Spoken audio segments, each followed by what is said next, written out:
오늘 우리에게 주신 말씀은 창세기 40장 1절에서 41장 57절 말씀입니다. 그 가운데 우리 41장 9절에서 16절 말씀 한 목소리로 봉독하도록 하겠습니다. 시작! 술 맡은 관원장이 바로에게 말하여 이르되 내가 오늘 내 죄를 기억하나이다. 바로께서 종들에게 노하사 나와 떡 굽는 관원장을 친위대장의 집에 가두셨을 때에 나와 그가 하룻밤에 꿈을 꾼즉 각기 뜻이 있는 꿈이라. 그곳에 친위대장의 종된 히브리 청년이 우리와 함께 있기로 우리가 그에게 말하매 그가 우리의 꿈을 풀되 그 꿈대로 각 사람에게 해석하더니 그 해석한 대로 되어 나는 복직되고 그는 매달렸나이다.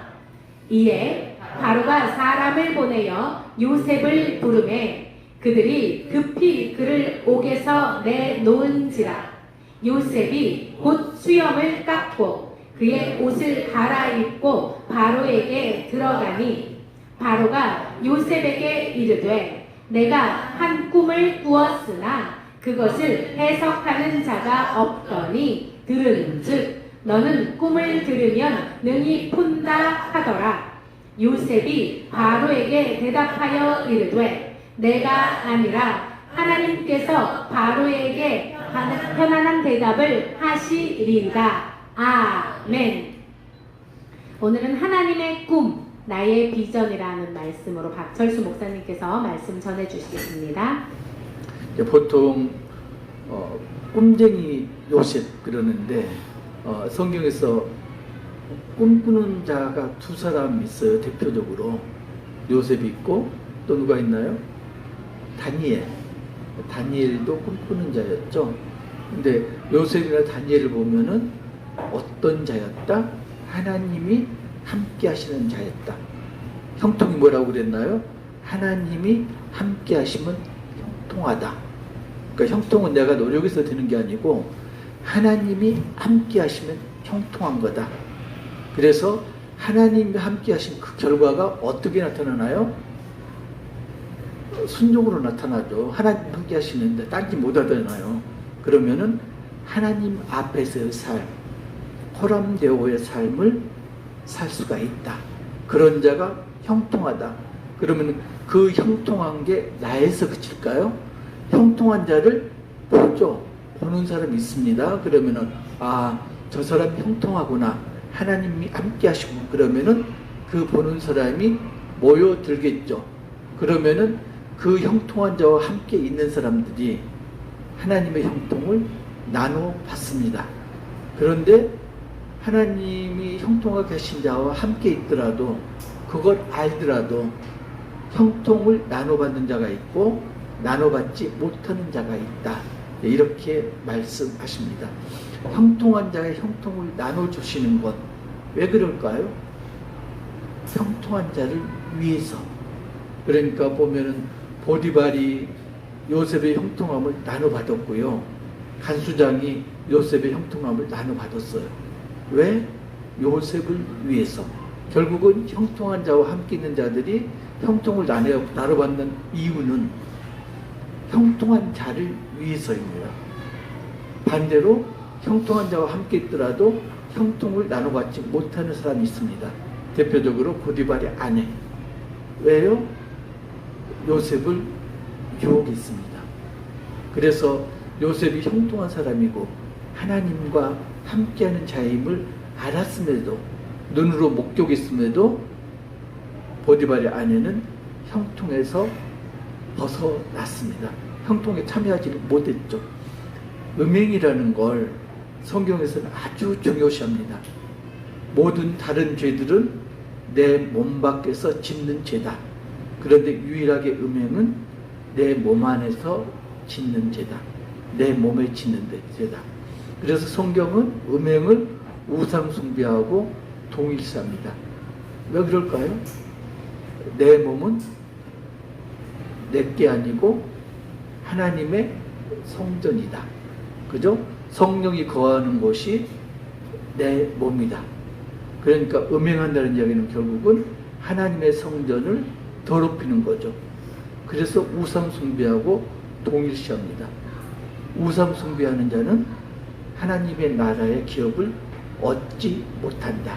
그래서 시편을 보면요, 시편 27절 보면은 무릇 주를 멀리하는 자는 망하리니 음녀같이 주를 떠난 자를 주께서 다 멸하한 나이다. 그러니까 음행하는 자, 우상 숭배하는 자는 주께서 멀어지는 자이고 기업을 받지 못하는 자이고 멸망시키는 자이다. 이렇게 이야기합니다. 이게 이제 고린도전서 보면은 6장 9절에서 10절, 고린도전서 6장 18절에서 20절 보면은 그런 이야기가 나옵니다. 우상 숭배하고 음행하는 자는 하나님의 유업을 받지 못한다. 이렇게 나옵니다. 그러니까 음행이 개인적인 문제가 아니고요. 음행은 곧바로 가정적인 문제고, 가정이 깨지고요. 가정은 하나님 나라의 모델이고 축소판이잖아요. 그리고 우상 숭배하고 동일시되는 그런 죄를 짓는다. 그래서 우상 숭배는 하면 안 된다. 그래서 어떤 말씀을 드렸나요?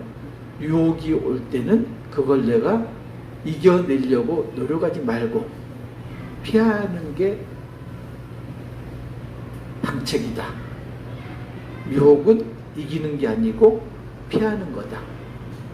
내가 아무리 견딜 수 있다고 자신하더라도 거기에 물들어간다. 그래서 요셉은 보디발 아내의 유혹을 피해서 함께 있지 않았죠. 그리고 누명을 씁니다. 누명을 쓰고 감옥에 들어갑니다. 감옥에 들어갔는데 정말 우연히도 바로의 신하 두 사람이 옥에 갇힙니다. 그 옥이 어떤 옥이라고요? 보디발의 그 개인적인 옥이 아니고 바로 왕의 그 죄인들을 가두는 옥이죠. 그러니까 일종의 정치범들을 수용하는 옥이에요. 그래서 바로의 두 관원장, 술 맡은 자, 떡 맡은 자. 그러니까 우리가 지금 생각하기는 아무것도 아니잖아요. 음료수 따라주고 빵 떼주고 이게 뭐가 중요한가. 그런데 그 당시는 그게 엄청나게 높은 자리였죠. 왜? 먹고 마시는 것을 통해서 독사시킬 수 있잖아요. 그러니까 왕의 생명을 위협할 수 있는 그런 자리. 자기 신복이 아니면 그 자리를 주지 않죠. 그래서 술 맡은 자, 그 다음에 떡 맡은 자. 그러면은 최고위 관리다. 이 사람들이 어떤 죄를 지었는지 모르지만은 요셉이 관리하는 옥에 갇혔죠. 그런데 우연히 어느 날 밤에 두 사람이 꿈을 꿨어요. 그리고 그 꿈의 내용을 몰라서 근심에 젖었죠. 그러니까 그 당시에는 지금도 색다른 꿈 꾸면 이게 무슨 뜻이지 하고 우리 고민하잖아요. 그 당시에는 꿈이란 건 신이 주는 계시다. 이렇게 여기고 있었거든요. 그래서 꿈을 해몽해 주는 꿈 해몽가가 고위 관리였죠. 지금도 그러나요? 지금 질비하죠? 뭐 타로점, 무슨 점, 무슨 무당, 무슨 도령, 특히 수원시내 질비하죠? 그걸 넉나간 위정자들이 뭐 문화유산 해가지고 보조금도 주고 이렇게 하는데 정말로 기도를 많이 해야 됩니다. 아무튼 그 두 관원장이 꿈을 꿨는데 그걸 해석할 길이 없어서 마음이 아주 마음에 근심이 들었죠. 술 맡은 관원장은 포도나무에서 세 가지가 났는데 포도 열매가 주렁주렁 열려서 그 열매를 따서 포도즙을 바로에게 드리는 꿈을 꾸었다. 떡 맡은 관원장은 흰 떡 세 광주를 머리에 이고 있는데 새가 와서 또아 먹었다. 이게 도대체 무슨 꿈인가? 그때 이제 요셉이 말했습니다. 꿈 말해보세요. 꿈은 내가 푸는 게 아니고 하나님께서 그 뜻을 알려드릴 거예요. 나한테 말해보세요. 꿈을 들은 요셉이 해몽을 하죠. 셋은 3이다. 세 가지도 3이고 세 강주리도 3이다. 사흘 후에 바로가 당신들을 부를 것이다.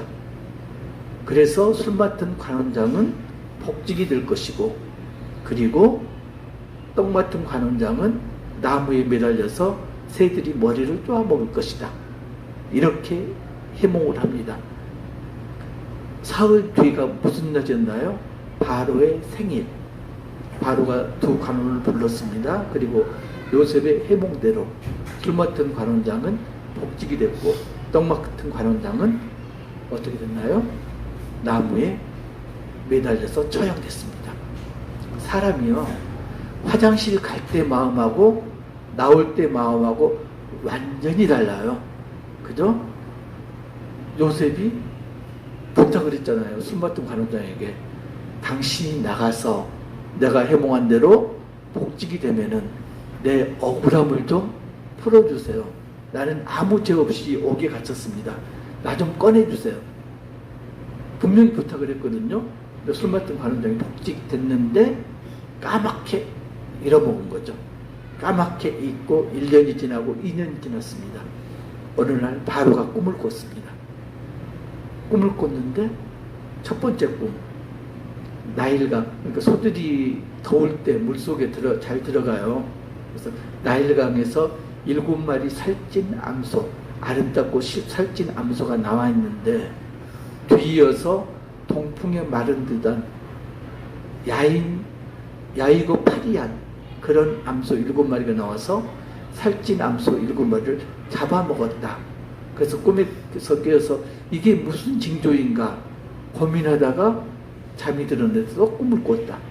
이번에는 한 이삭에서 7줄기가 나왔는데, 7이삭이 나왔는데 아주 풍성한 이삭이었다. 그런데 뒤이어서 동풍에 마른 7이삭이 나와서 풍성한 7이삭을 잡아먹었다. 그 다음날 아침에 바로가 꿈 해몽가들, 그리고 지혜 있는 자들, 그러니까 고위 관리들 전부 모아가지고 이 꿈을 해몽을 해봐라. 그런데 아무도 해몽을 못한 거죠. 그때 술 맡은 관원장이 2년 전 자기한테 꿈 해몽을 한 요셉이 생각난 거예요. 그래서 요셉을 청구를 했죠. 요셉이 바로 앞에 섰습니다. 요셉이 이야기하죠. 해석은 누구에게 있다?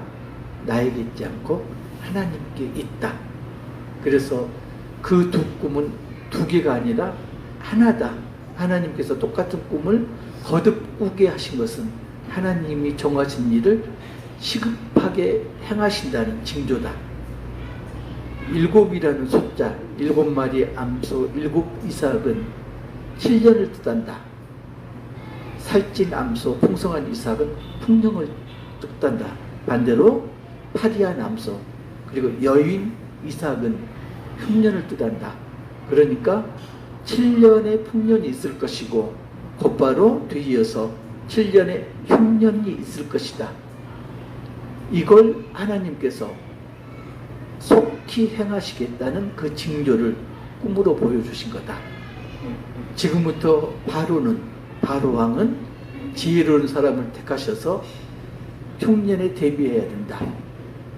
흉년 때 소득의 5분의 1을 각 성에 저장했다가 흉년 때 그걸 풀어라. 이렇게 조언을 합니다. 바로 왕이 요셉을 총리로 세웁니다. 그리고 온 제사장 딸을 아내로 주죠. 그래서 므낫세와 에브라임을 낳습니다. 므낫세와 에브라임 뜻이 뭔가요? 므낫세는 망각이라는 그런 의미가 있습니다. 에브라임은 창대함, 창성함이라는 뜻이 있습니다. 그러니까 지금 우리 그냥 우스갯소리를 하면은 이제는 불행 끝 행복 시작. 그죠? 과거에 어려웠던 일, 그건 전부 망각하고 이제는 내가 창대해질 것이다. 이런 뜻입니다. 자, 여기서 우리가 볼게요. 하나님이 요셉에게 꿈을 꾸게 하셨습니다. 그죠? 근데 어느 정도 알 수 있는 그런 꿈인데 그 당시 요셉의 처지에서는 도저히 이루어질 수 없는 꿈. 그죠? 해와 달과 별들이 나한테 절하는 꿈, 곡식당들이 경배하는 꿈. 그 당시 야곱의 11번째 아들로서는 도저히 이루어질 수 없는 꿈. 그런데 요셉은 어떻게 했나요? 그 꿈이 이루어지기는 커녕 형제들에 의해서 구덩이에 들어갔다 노예로 팔렸다가 노예가 됐다가 유혹을 받아 감옥에 갇혔다가 엎치락 뒤치락 험한 인생을 살고 있잖아요. 도저히 하나님께서 꿈을 주시는 게 이루어지리라고 여겨지지 않는 거죠. 그런데 요셉은 어떻게 했나요? 하나님 꿈을 믿었죠. 하나님이 함께 하신 걸 믿었죠. 그래서 코람데오의 삶, 하나님 앞에서의 삶, 순종하는 삶을 살았죠. 그러니까 중요한 건 그거죠. 내가 하나님께서 어떤 꿈을 주셨는가도 중요하고요. 두 번째 중요한 건 그 꿈을 위해서 내가 어떻게 있는가, 이것도 중요한 거죠. 여러분들 꿈이 어렸을 때 있었잖아요. 전부 철모를 때는 대통령 되는 꿈, 과학자 되는 꿈 많잖아요. 그래서 철이 좀 들어가면서 선생님 되고 싶고 소방관이 되고 싶고 많죠.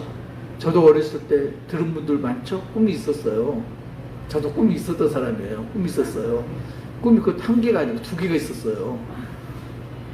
어떤 꿈? 아시잖아요. 이발사가 되는 꿈.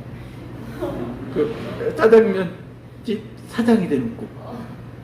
두 개 꿈이 있었는데 지금 저 그 꿈 못 이뤘어요. 꿈이 두 개가 있었는데 근데 그때는 목적하고 수단을 제가 혼동을 한 거예요. 이발사가 되고 싶고 짜장면 주인이 되고 싶었던 그 이유가 뭐였냐면은 쌀밥을 먹고 싶어서. 가난했잖아요. 그래서 쌀밥은 명절이나 먹는 이런 거였는데 이발을 하러 가면요 그 아저씨가 하얀 쌀밥을 까만 김에다 싸 먹어요. 얼마나 부러웠겠어요. 그래서 커서 이발사가 되면 나도 저렇게 김에다가 쌀밥 싸가지고 먹을 수 있겠거니. 귀엽잖아요. 그 중국집 사장도 마찬가지죠. 배 안 고프잖아요. 배불리 먹을 수 있잖아요. 그런데 제가 목적하고 수단을 혼동한 거죠. 이발사나 짜장면집 주인은 그게 목적일까요? 수단일까요? 제가 그 이발사나 짜장면집 사장님을 비하하는 게 아니고요. 그게 목적이라면 괜찮아요. 그러면은 조금만 노력하면 될 수 있잖아요. 그런데 저는 그게 목적이 아니었고 쌀밥 먹는 수단이었던 거죠. 쌀밥은 이발사나 짜장면집 주인이 되지 않아도 충분히 먹을 수 있죠.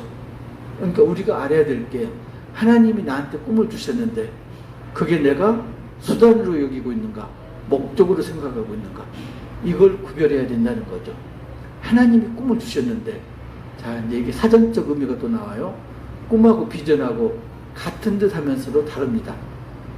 꿈이라는 건 흔히 우리가 망상, 개꿈, 꿈 같은 이야기, 도저히 현실에서 이루어지지 못하는 그런 걸 보통 꿈이라고 그럽니다. 현실성이 없는 거, 이게 꿈이에요. 하나님의 꿈은 그건 아니죠. 우리의 꿈이.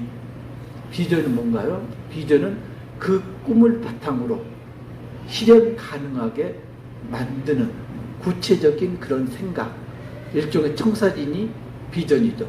또 꿈과 비전은 다른 거예요. 근데 하나님 입장에서는 꿈하고 비전이 같을까요? 다를까요? 동일한 거죠. 하나님 입장, 우리 입장에서야 꿈하고 그리고 비전이 다르지만은, 그래서 우리는 뭘 해야 되죠? 하나님께서 주신 꿈을 내 비전으로 만들어 나가야 되는 거죠. 그런데 우리는 보통은 하나님께서 꿈을 주시면은 하나님께서 나 이 꿈을 주셨어? 그리고 어떻게 하고 있나요? 가만히 있어요. 꿈을 이루어 주시기를. 그런데 하나님께서 역사하시는 건 누구를 통하여서? 우리를 통하여서, 나를 통하여서, 사람을 통하여서 역사하시잖아요. 그래서 우리가 누구라고요? 하나님의 동역자다. 하나님께서 꿈을 주십니다. 꿈이란 게 하나님의 계획이죠. 그 계획과 꿈은 뭐 때문에 있나요? 목적이 있는 거예요. 어떤 목적 때문에 계획을 세우고 그 계획을 내가 원하는 사람에게, 지정된 사람에게 꿈으로 보여주시죠. 그리고 그냥 끝이 아니고요. 그 사람을 연단을 시키시죠. 연단을 시키신 다음에 그 사람이 연단 과정에서도 코람데오의 삶을 산다면 하나님께서 그 꿈을 이루어 주시죠. 요셉이 그러잖아요. 요셉에게 꿈을 주셨고 요셉을 연단을 시키시죠. 그리고 요셉이 코람데오의 삶을 사니까 요셉을 통해서 꿈을 성취시켜 주시죠. 요셉을 총리로 만드셨는데 그 목적이 뭘까요? 애굽으로 봐서는 애굽의 기근을 없애는 거고요. 흉년에 굶어 죽는 사람이 없게끔. 이스라엘로 봐서는 이스라엘 민족을 보존하기 위해서. 지금껏 우리가 쭉 설교를 통해서 들어왔잖아요. 이스라엘 사람들이 어떤 사람들이었죠? 지속적으로 가나안 문화에 휩쓸려 가지고 계속 죄를 범하는 그런 상황이었습니다. 그래서 이 사람들을 한 군데 모아놓고 훈련시킬 필요가 있었던 거죠. 그게 뭔가요? 400년 동안의 애굽 노예 생활. 그 목적을 위해서 요셉을 애굽 총리로 들어 쓰신 거죠. 그러니까 하나님의 이스라엘을 향한 목적에 요셉이 총리로 임명됐다. 총리 임명을 위해서 요셉에게 꿈을 주셨다. 이렇게 생각하시면 됩니다. 그래서 우리에게 하나님이 꿈을 주시는데 그 하나님의 꿈을 우리가 수단으로 여길 수도 있고 목적으로도 여길 수가 있는데 그 수단과 목적이 일치되는 게 하나님의 꿈이 내 비전이 되는 겁니다. 이걸 가장 먼저 실현한 사람이 누구였을까요? 예수님. 예수님은 하나님이기 때문에 예수님의 꿈이 곧바로 하나님의 꿈이죠. 그죠? 우리처럼 제 꿈이 아니라 그러면 그 꿈이 곧바로 비전이죠. 꿈하고 비전이 같은 그 예수님에게 있었죠. 예수님이 어렸을 때 누가복음이죠. 2장 51절 25절 보면은 예수님이 어렸을 때 모습이죠. 성전에서 나사렛으로 돌아가신 다음에 어떻게 했다고요? 부모님을 공경하고 순종했더라. 그래서 지혜와 키가 자랐더라. 그러니까 예수님은 하나님이니까 그런 과정 없이 바로 십자가에 매달리시면 되잖아요. 그죠? 바로. 근데 그게 아니고 차근차근 어린 시절도 있었고 사탄에게 미혹도 받으셨고 죄는 없지만 세례도 받으셨고 그리고 사역을 하시잖아요. 티칭, 힐링, 프리칭 세 가지 사역도 하시고 그리고 유대인들에 의해서 십자가에 못 박혀 돌아가시잖아요. 무슨 목적으로? 죄인인 우리를 구원하실 목적으로. 그죠? 꿈과 비전이 똑같은 게 예수님이었어요. 그러면 우리가 하나님의 꿈과 내 비전을 일치시키려면 어떻게 해야 된다고요? 예수님처럼 살면 되는 거죠. 내 상황이 힘들어요. 요셉이 구덩이 들어갔잖아요. 감옥에도 들어갔잖아요. 노예로도 팔렸잖아요. 지금 내 상황이 요셉이 구덩이에 던져 넣어진 그런 상황일 수도 있고 아니면은 보디발 안에서 유혹하는 그런 위험한 순간일 수도 있고 아니면은 모함을 받아서 감옥에 갇힌 상황일 수도 있고 그럼 보통 우리는 이러죠. 하나님 왜 이러세요? 왜 저만 가지고 못 살게 구세요? 정말 앞이 보이잖아요. 언제쯤 여기서 벗어나요? 기도하는 게 뭔가요? 현 상황에서 벗어나기를 기도합니다. 그런데 조금 성숙해지면은 하나님께서 왜 내게 이런 상황을 허락하셨는지 하나님의 전체 꿈 가운데서 전체 청사진 중에서 지금 상황이 어디에 해당되는지 이걸 기도하지. 그죠? 그걸 기도하게 됩니다. 그래서 하나님 이게 하나님께서 작정하신 그 과정 중에 하나라면은 이걸 잘 견딜 수 있게끔 저에게 힘을 주세요. 벗어나게 해달라고 아니고 견딜 수 있게 원망하는 게 아니고 소망을 가지고 기도를 해야 되는 거죠. 새가 칼을 만들 때, 쇠로 칼을 만들 때 지금은 그냥 기계로 뭐 찍어낸다고 그래요. 새가 너무 좋아가지고. 근데 예전에는 어떻게 했나요? 대장간에서 불에다가 쇠를 달굽니다. 그리고 두드리죠. 왜 두드려요? 쇠 가운데 있는 불순물하고 공기방울이 빠져나오도록 두드린 다음에 어떻게 하나요? 찬물에 집어넣어요. 뜨겁게 달궜다 두드렸다가 찬물에 넣었다 한 번만 하는 게 아니고 그걸 많이 할수록 쇠가 단단해져서 좋은 칼이 만들어진다고 합니다. 그러니까 하나님이 지금 우리를 단련시키는 과정이 그런 과정인 거죠. 불에 넣었다가 그리고 망치로 두들렸다가 찬물에 집어넣었다가 이제 그만하면 좋은데 또다시 그 과정을 계속 반복을 하시는 거죠.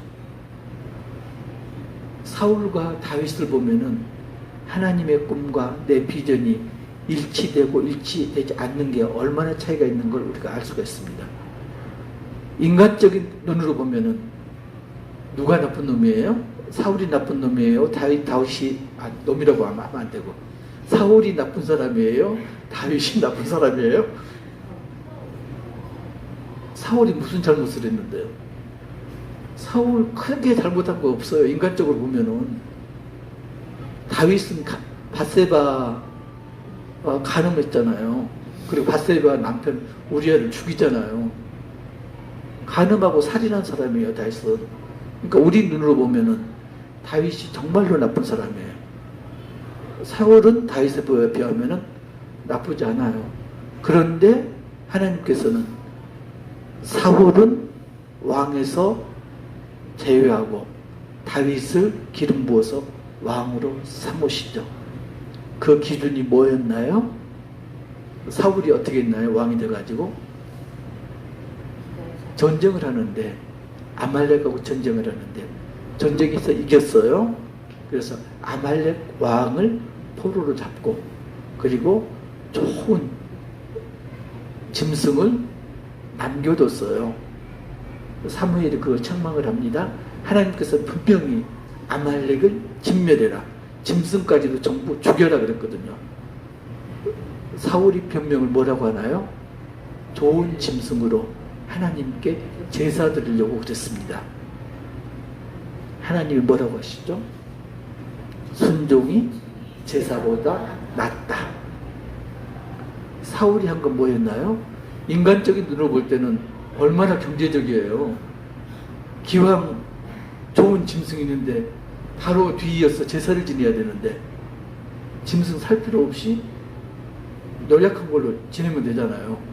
그런데 하나님은 그게 아니신 거죠. 제사가 문제가 아니고 마음가짐이 중요한 거죠. 그래서 순종이 제사보다 낫다. 반면에 다윗은 어땠나요? 다윗은 간음자이고 살인자이죠. 그런데 나단 선지자가 지적을 합니다. 그러자 침상이 젖도록 회개를 하죠. 그리고 하나님 말씀에 순종하는 삶을 삽니다. 문제는 내가 죄를 지었나 안 지었나가 아니고 회개하고 다시는 그 죄를 범하지 않고 하나님 말씀에 따라서 사는 거죠. 순종하는 거죠. 코람데오의 삶, 그걸 사는 거죠.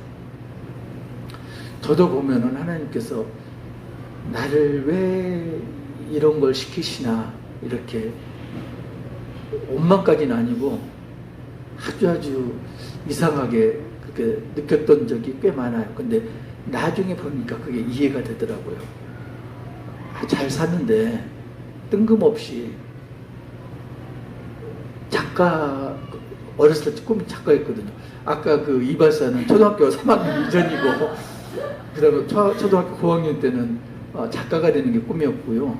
외교관이 되는 게 꿈이었거든요. 꿈이 변하잖아요. 그러다 이제 현실적으로 점점 돼가죠. 그래서 고2 때 꿈이 이제 의사였거든요. 그러다가 고3 때 결국은 이제 한의사 되기로 작정을 한 건데, 어렸을 때 꿈이 작가였거든요. 그래서, 마흔이 다 됐는데, 갑자기, 작가가 돼야 되는데, 그 생각이 든 거예요. 그래서 39부터 공부를 시작했어요. 그래서 이제 40살에 등단했는데, 그러니까 굉장히 빨리 등단했어요. 보통은 아주 재능 있는 사람들이 한 3년. 보통 사람이라고 그래도 글쓰기에 재능 있는 사람들이 한 10년 정도 걸리면은 작가가 될 수도 있고 못 되는 사람이 많고, 그러고 보니까 1년 만에 했으니까 굉장히 유능한 사람이네. 그죠? 교만하면 안 되는데. 아무튼 작가가 됐는데, 한의사하고 작가하고 동에서 서처럼 관계가 없잖아요.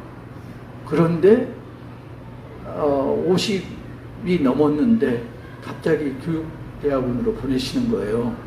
그래서 교육학을 공부했어요. 아무 쓸모도 없는데. 그잖아요. 그런데 60이 다 됐는데 신학을 시키시는 거예요. 신학을 한 다음에 깨달았어요. 그 과정이 지금을 위해서 준비하신 과정이다. 그죠? 설교문 작성하려면 글을 써야 돼요. 그리고 우리 아이들, 내가 직접적으로 지금 터치는 않지만 우리 아이들 보려면 교육자적인 눈이 있어야 되거든요. 그래서 미리 준비시키셨구나. 하나님이 하시는 거에는 하나도 버릴 게 없구나. 그걸 제가 깨달아요. 다행히 저는 하나님이 준비하신 과정들이 아주 질곡의 과정이 아니었잖아요. 구덩이에 빠진 과정도 아니었고 감옥에 들어간 그런 과정이 아니었잖아요. 즐겁게 할 수 있는 과정. 단지 왜 허투루 돈을 낭비하고 시간을 낭비하는가, 그 정도잖아요. 근데 정말로 하나님께서는 하나하나 마지막을 위해서 준비를 시키시더라고요. 여러분들 지금 어떤 상황에 있나요? 요셉이 빠졌던 고동에 들어가 있나요? 아니면은 요셉이 갇혔던 감옥 상황인가요? 그 상황이 어떤 상황이든지 하나님께서 여러분을 향한 꿈이 있습니다. 그 꿈을 내 비전으로 만들기 위해서는 몇 가지 과정이 필요합니다. 일단은 하나님께서 내게 어떤 꿈을 주셨는지를 알아야 되고, 그걸 알려면 어떻게 해야 되나요? 하나님께 기도해야지. 하나님, 저에게 어떤 꿈을 예비하셨나요? 제가 어떤 걸 하기를 원하시나요? 기도해야 되고요. 그 다음에 하나님께서 주신 꿈을 알았다면 하나님, 이 꿈을 이루어가려면 어떻게 해야 되나요? 그걸 이제 요셉 같은 경우는 해몽이라고 그랬는데, 해석하는 건 하나님이니까 이걸 어떻게 해야 되나요? 그것도 기도해야 되고요. 그 다음에 뭘 해야 된다고요? 코람데오, 하나님 앞에서 하나님 말씀에 순종하는 삶을 살아야 되죠. 그리고 최종적으로 그 꿈을 완성시키는 건 누구다? 내가 아니고 하나님의 때에 하나님이 꿈을 이루신다. 왜 그 꿈을 이루어 주신다고요?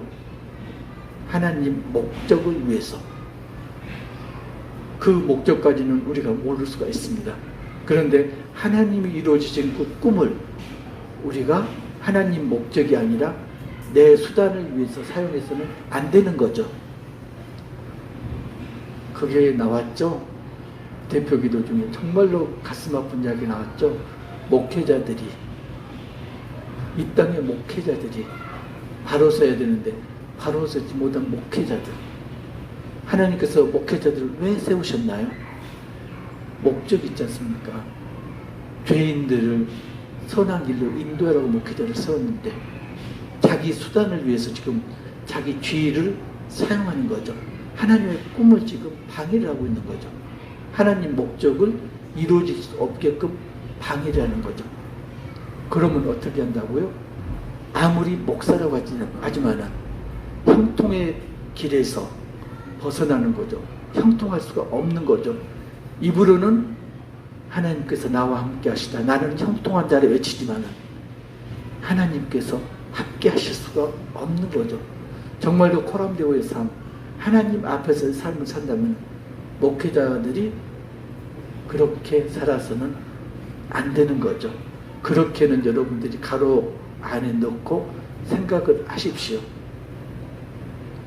자, 여러분에게 주신 하나님의 꿈을 알아내기 위해서 혹시 기도하시기 바랍니다.